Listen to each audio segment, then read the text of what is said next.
Hello you guys and welcome to my channel. I'm Tina from Germany and I love everything planner related, which is why I thought it might be a good idea to flip through my Hobonichi weeks as my first ever YouTube video. So this is what we're going to do today.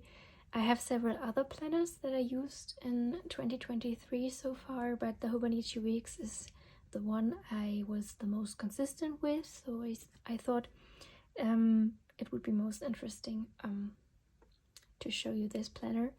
I changed up my systems in the Hobonichi weeks too, so you will see some different setups in this planner. I decided on the bunny cover for 2023 and I keep it in this clear Hobonichi cover. I'm actually not the biggest fan of the clear cover, but I wanted to protect the cute bunny cover, so yeah, that's that. And on the first page I have one sticker.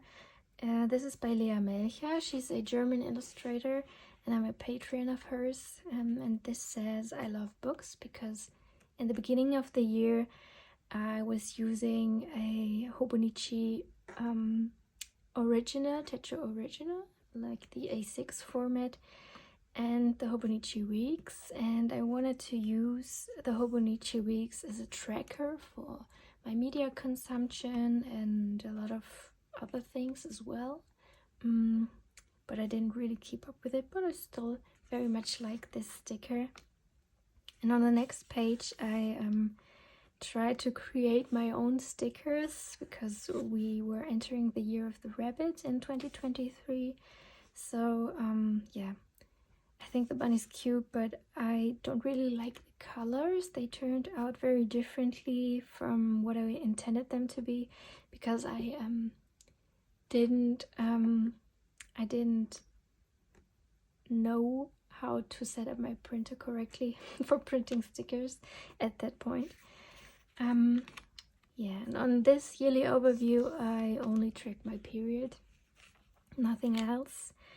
The next page I intended like a year-long mood tracker, so I set up a key up here and I colored in January and February, and I also wanted to track my workouts and if I was on my period or if I had any sick days, headaches. But I quickly realized that this overview doesn't give me enough information. Like a lot of my headaches depend on the weather, so I wanted to be able to see that as well, and I integrated it in the weekly overview. I left the December monthly blank, and in January I again tracked my mood. I kind of did it like double, triple even, with these washi dots, and I also noted what might have affected my mood that day, but I never really came back to this view. So in February I only noted down appointments and birthdays, dates that were important for me, no memory keeping or anything.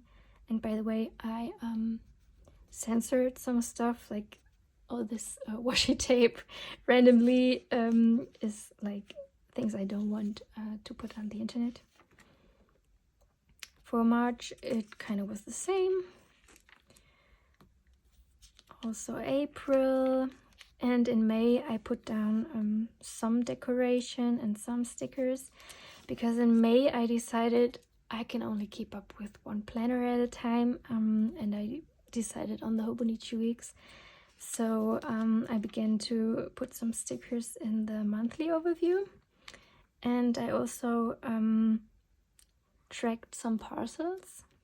This is something I previously did in the Hobonichi cousin, because as I said, I started the year out with the Hobonichi weeks and A6, but in February I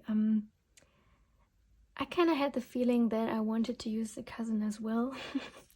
And yeah, but we will get to that in a different video maybe. For June, I decorated some more, and I colored in the weeks that my boyfriend was on vacation or from work. So here we are in July, and it kind of stayed the same. The rest of the months are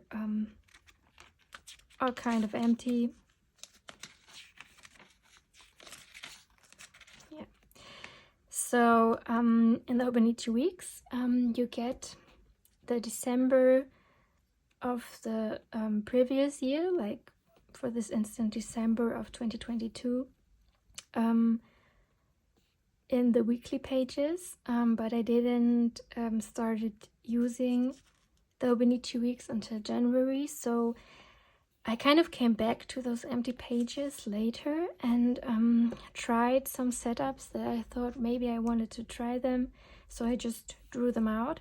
And this is heavily inspired by the weekly notebook by Papertist Designs, because when I stumbled upon the weekly notebook, it was already sold out for 2023. So I thought to myself, okay, maybe I can draw this out myself and tweak it to my own needs. This is another kind of mock-up page I did, and this is inspired by Sarah Martinez here on YouTube, and I love the simplicity of it, so I thought maybe I could make this work for myself. Then we have some empty pages, and this is the first weekly page I really used this year. I put down this very big sticker. This is by Marigona Suli, and it's a Christmas witch. I think this is so cute, but I just wanted to cover up like all these days that I wasn't using. I didn't want to back plan anything. Yeah, and I don't like this setup at all. I planned on doing like a weekly review. I kind of just did some bullet points. I never really wrote down anything, and it's all very much all over the place this week as well. I tried to divide the left-hand page, but I didn't really designate the spaces, so it's very chaotic, and yeah. And this week I started to put down some to-dos, which I like a little better. Same as here. And then I kind of gave myself some more freedom. I started to write a little bit bigger. Yeah. And I started to put in a habit tracker. I don't really like this week because this was one of the weeks where I thought, okay, my planner should be functional. It doesn't need to look pretty, but I don't know. I don't like coming back to pages where everything seems so chaotic and not pleasing to the eye. Another empty page. I don't really like this page either.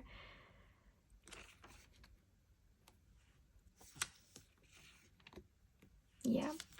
So I kind of neglected my Hobonichi weeks in this time of the year because I was in the Hobonichi cousin. So here I started to divide the left-hand page into two parts, one smaller, one bigger. And I tried to note my appointments and the weather on the smaller part, and then to-dos in the bigger part. By the way, this girl sticker is by Archie's Goodies, I think is her name. I think she's so cute. Okay, so this is where I got a little more into the Hobonichi weeks, kind of trying to tweak all this space on the right so it fits my needs. I put in a long habit tracker, and I like that I drew in some icons here. And I also tried to divide this in AM and PM to-dos, but that didn't really work out for me.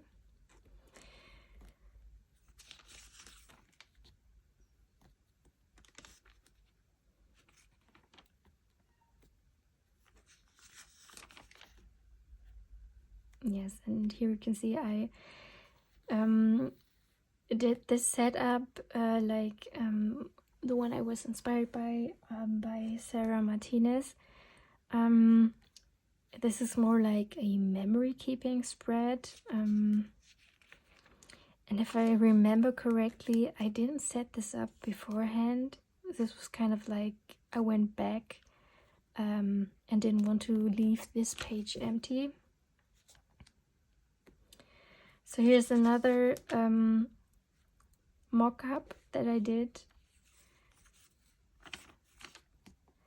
And this week I really started to put down a lot in the right page where you have all this free grid space. And this is the first layout that is very inspired by Paper Test Design's The Weekly Notebook. So I penciled in like all the 7 days of the week and a timeline so that I could kind of like note what I did each hour of the day, and then the weather, how much sleep I got, my mood, and then there's also some mental health stuff. I did a little home tracker and self-care tracker, and then a running list of to-dos. And on the daily space on the left, I divided it into 2 sections, and on the left I noted down appointments or like birthdays and stuff, and then with a brush pen I filled the empty space, so to say, with like a daily memory. And then here I noted what media I was consuming that day. And that kind of stayed for a little bit. I kind of changed up the right hand space, like I did a little table for weather and mood, but I don't really like that. So I went back to the icons, and I also put down little emoji stickers here and there.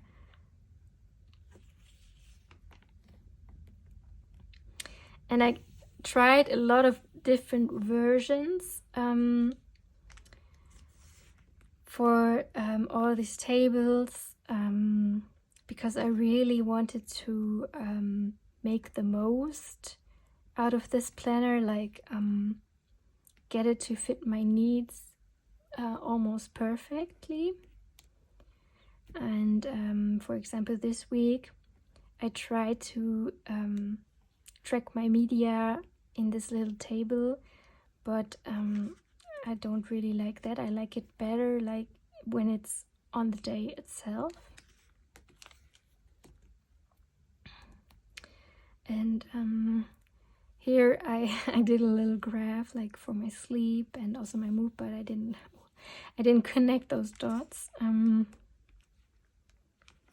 I like that I kind of highlighted some stuff here.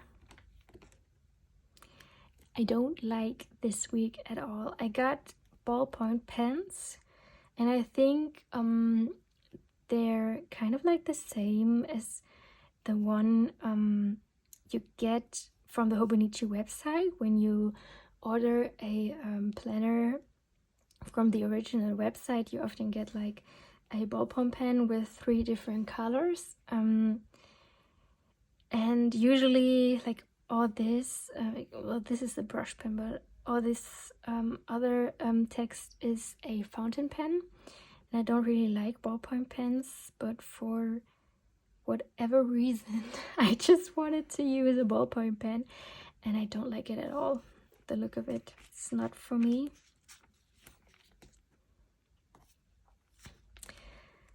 Yeah, I didn't draw out the days of the week for this week, because I thought, okay, I will keep it like more simple, but I don't know, I really like this kind of sectioning, even if I don't use it some days. Yeah, so this is the current week that we are in, and I think I am very much content for the moment with this setup. What I did in the back with the free note pages that you get is, at first I wanted to set it up in advance and do a reading journal, like a budgeting section and everything. But when I came back to the Hobonichi weeks in May, I wanted to have everything, including my journal, in one planner. So this is what I did. I just started to journal in the notepad pages that I didn't set up beforehand, and I like it very much because I like this kind of like long format.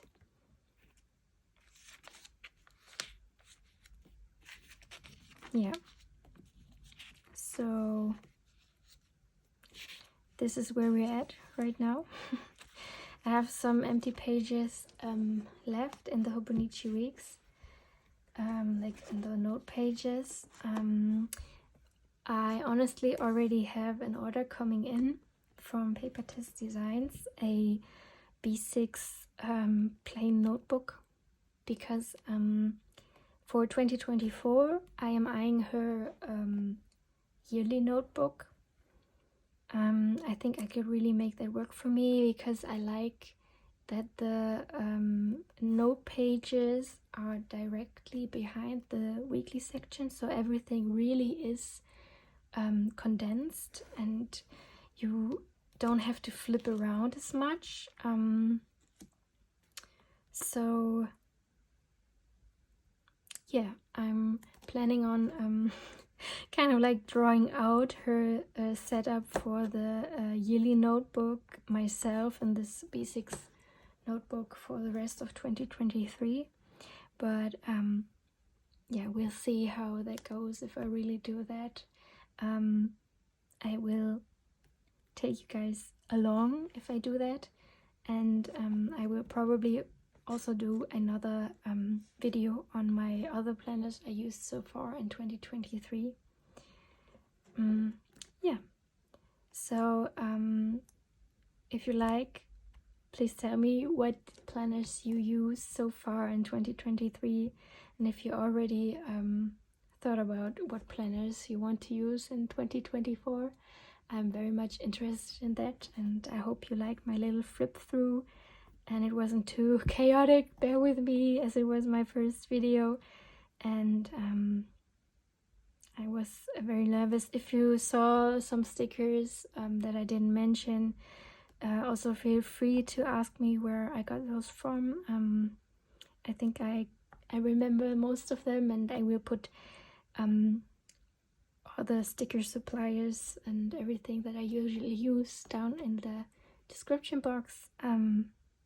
And I will see you soon. Bye bye.